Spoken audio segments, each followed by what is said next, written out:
Hi, everyone. Have you ever wanted to access content that's only available in another region or simply test how a website looks from a different city?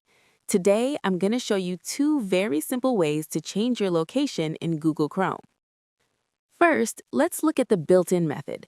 This is perfect if you don't want to install any extra software.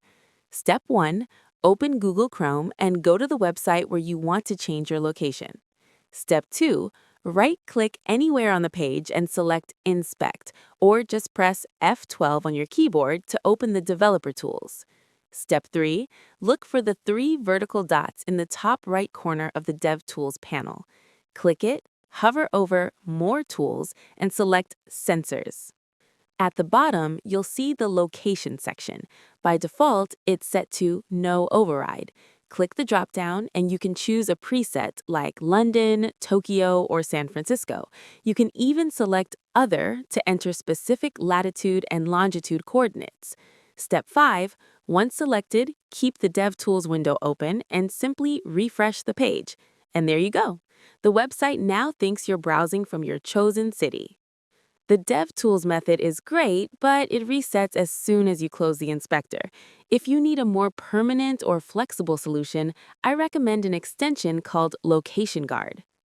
Step 1, head over to the Chrome Web Store and search for Location Guard.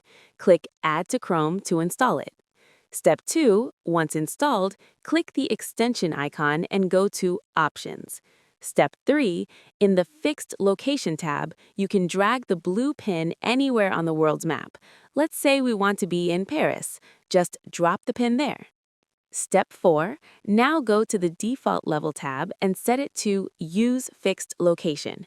Step 5, now every time a website asks you for your location, Chrome will provide the exact coordinates you set in Location Guard, even after you restart your browser. And that's it. Two easy ways to change your Chrome location in minutes.